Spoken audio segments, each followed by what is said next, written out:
नमस्कार,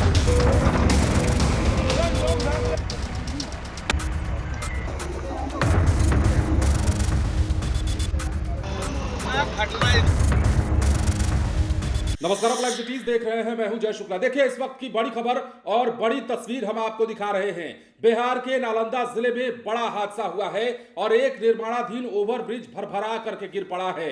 नालंदा के हरनौत थाना क्षेत्र से जो तस्वीर निकलकर सामने आई है वो हम आपको दिखाने जा रहे हैं। कहा जा रहा है कि नीचे मजदूर काम कर रहे थे और अचानक ओवरब्रिज जो कि निर्माणाधीन था उसका एक हिस्सा भरभरा कर मजदूरों के ऊपर गिर पड़ता है, जिसमें कई मजदूर जख्मी हो जाते हैं, दब जाते हैं। किस प्रकार की तस्वीरें हैं सबसे पहले वो देखिए। और बड़ी खबर यह है कि नालंदा जिले के हरनौत थाना क्षेत्र के गोनावा रोड पर निर्माणाधीन ओवरब्रिज का ढांचा अचानक भरभरा कर गिर गया है। इस हादसे में 6 मजदूर गंभीर रूप से घायल हो गए हैं। जो जानकारी है उसके मुताबिक मजदूर ओवरब्रिज पर सीमेंट भरने का काम कर रहे थे, तभी अचानक ढांचा गिर पड़ा। हादसे के बाद अफरा तफरी मची। घायल मजदूरों का इलाज अस्पताल में चल रहा है। सबसे बड़ी बात और गनीमत ये रही कि किसी की जान नहीं गई है। घटना की जानकारी मिलते ही प्रशासनिक महकमे में हड़कंप। पुलिस, पुल निर्माण विभाग के सचिव शीर्षक कपिल अशोक, एसीएम नितिन वैभव काजले, बीडीओ खुद मौके पर पहुंचे और हालात का जायजा लिया। कहा कि दोषी अधिकारियों और संवेदकों पर कड़ी कार्रवाई होगी। फिलहाल सरकार ने जांच के लिए 3 सदस्यीय टीम का गठन कर दिया है जो जल्द रिपोर्ट सौंपेगी। अब ग्रामीण क्या कहते हैं? इस पुल का निर्माण 2023 से चल रहा है और इस दौरान कई बार ऐसे हादसे हो चुके हैं। ग्रामीणों ने आशंका जताई कि मलबे के नीचे कुछ और मजदूर दबे हो सकते हैं। हालांकि प्रशासन ने इस बात से इनकार किया है, इस संभावना से इनकार किया है। हरनौत में ओवरब्रिज हादसे ने एक बार फिर निर्माण कार्य की गुणवत्ता और सुरक्षा पर सवाल खड़े कर दिए हैं। लेकिन अधिकारी जब मौके पर पहुंचे क्या कुछ कह रहे थे, किस प्रकार की तस्वीर है, सबसे पहले देखिए। शाम 5:30 बजे के लगभग स्थानीय थाना को यह सूचना प्राप्त हुई कि हरनौत स्टेशन के समीप चेरन रेलवे गुमटी के पास जो आरओबी ब्रिज बन रहा था उसके सुपर स्ट्रक्चर का एक हिस्सा ढह गया है। इस दुर्घटना स्थल पर त्वरित कार्रवाई करते हुए स्थानीय पुलिस पहुंची तो पाया गया कि वहां पर 7 मजदूर उपस्थित थे, जिनमें से 6 लोगों को चोटें आई थी।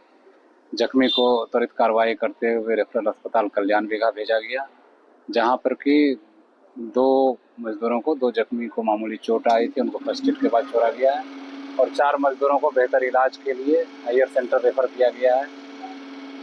चिकित्सक के द्वारा सारे जख्मियों की हालत खतरे से बाहर बताई गई है। घटना स्थल पर स्थानीय सिविल प्रशासन और पुलिस प्रशासन मिलकर राहत का काम चला रही है। सर, कुछ लोग दावे होने की बात के सामने आ रही है, क्या सच्चाई है?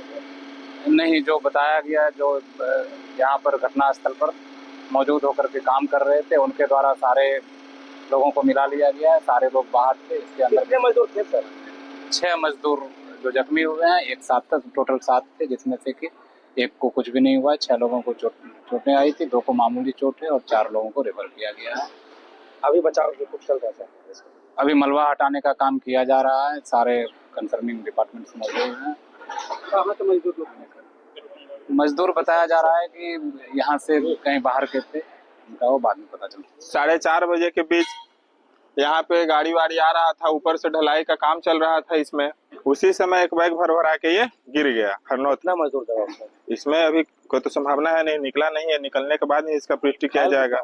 घायल 5 लोग सही सलामत निकल गए हैं। थोड़ा बहुत उनको चोट है, मतलब है एक्स्ट्रा ही, लेकिन उसको अस्पताल ले गया गया। क्या लगा निर्माण गुणवत्ता में किस प्रकार के? निर्माण ये 2 नंबर का काम हो रहा है, साफ दिख रहा है। मेरे कहने से नहीं हो रहा है, साफ दिख रहा है यहाँ पे बिहार में। हरनौत में अभी हरनौत माननीय कभी 2024 से ही मतलब काम चालू है। अभी तक इसका कोई पुष्टि नहीं किया गया। इसको बनाना जाना है, राम मंदिर की तरफ गिराना है और चेरन की तरफ मांग किया गया था जनता लोग के द्वारा, लेकिन इसका कोई अथी नहीं किया गया है। मेरा नाम भोला कुमार है, सरथा मेरा गाँव है, हरनौत से मैं बोल रहा हूँ। कितने लोग काम कर रहे होंगे यहाँ पे? समथिंग 35-40 लोग करीब काम कर रहे थे। LC 10 के पास जो है बिहार राज्य पुल निर्माण निगम के द्वारा एक रेल ओवरब्रिज बनाया जा रहा था, 560 मीटर का है। उसमें यहाँ पे जो गर्डर्स कास्ट हुए थे और उसका जो स्टेजिंग था, तो वो स्टेजिंग फेल्योर के कारण जो है यहाँ पे वो स्टेजिंग गिर गया है और इसी क्रम में जो है एक व्यक्ति जो है घायल हुए थे। उनके प्रारंभिक उपचार करके पटना में जिला प्रशासन ने मुस्तैदी का काम करके रेफर कर दिया है। क्योंकि ये स्टेजिंग गिर गया है, निश्चित तौर पे जो है कार्रवाई इसमें की जाएगी और प्रबंध निदेशक यहाँ पे पुल निर्माण निगम के यहाँ पे उपस्थित है, संवेदक और जो दोषी अभियंतागण है उन पे कार्रवाई का जांच करने का निर्देश भी हमने दिया है यहाँ पे। साथ ही में त्रिसदस्यीय कमेटी प्रबंध निदेशक और 2 अधीक्षण अभियंता स्तर के पदाधिकारी जो है इसकी जांच करके हमको उपलब्ध कराएंगे और जांचोपरांत हम निश्चित कार्रवाई करेंगे। और जो सेफ्टी प्रोटोकॉल्स है हमने निर्देश दिया है कि उसका अक्षरशः अनुपालन जो है किया जाएगा, ताकि जनता हो या यहाँ पे कार्य करने वाले श्रमिक हो, किसी को भी जो है कोई हताहत नहीं हो और जो है ये काम भी जो है समयबद्ध तरीके से शीघ्रातिशीघ्र पूर्ण करने का भी जो है संकल्प जो है हम लोगों ने जो लिया है वो भी हम पूर्ण करेंगे, क्योंकि ऐसा नहीं है कि काम को हमको रोकना है, परंतु जो है निश्चित जो सेफ्टी प्रोटोकॉल के साथ जो है आगे हम इस कार्य को पूर्ण करेंगे। अभी जो है प्रारंभिक उपचार के बाद जो है पटना रेफर किया गया है, तो इस तरीके की कैजुअलिटी की न्यूज़ हमारे पास भी नहीं अभी तक नहीं आई है, लेकिन जो है हम वॉचफुल है। Thank you. टाइम ओवर हो गया, अभी तक सर पूर्ण नहीं किया गया। इसमें जो है रेलवे परमिशंस के कुछ इश्यूज है और बाकी अन्य भी जो है इश्यूज मैंने प्रबंध निदेशक को कहा है कि जो भी कारण है जिसके कारण से जो है ये विलंब में चल रही है परियोजना, इसका रिपोर्ट जो है हमको कल तक देंगे ताकि जो है हम दोषियों पे जो है कार्रवाई कर सकें। स्थानीय लोगों को कहना है कि यहाँ आने जाने के लिए वैकल्पिक व्यवस्था नहीं किया गया, इसके चलते भी बिजली के पोल से कभी ट्रक टकराता है तो कभी। तो देखा है आपने और अधिकारियों को सुना है। शीर्षक कपिल अशोक कह रहे थे कि जिम्मेदार जो भी अधिकारी कर्मचारी होंगे उन्हें छोड़ा नहीं जाएगा, उन्हें बख्शा नहीं जाएगा। लेकिन जो लोग आरोप लगा रहे हैं वो कह रहे हैं कि 2023 से इस ओवरब्रिज का निर्माण चल रहा है, लेकिन इस बीच में कई सारे हादसे हो चुके हैं। चलिए छोड़ दीजिए इन तमाम बातों को, लेकिन सवाल तो एक बार फिर उठता है ना, बिहार में निर्माण कंपनियां क्या कर रही हैं? बिहार में ओवरब्रिज और फ्लाईओवर बनाने वाली जो कंपनियां हैं वो किस प्रकार काम कर रही हैं? इंजीनियर किस प्रकार काम कर रहे हैं और कर्मचारी अधिकारी किस प्रकार काम कर रहे हैं? गुणवत्ता के साथ साथ सुरक्षा पर भी बड़ा सवाल एक बार फिर खड़ा हो चुका है। बने रहें लाइव सिटीज के साथ। धन्यवाद।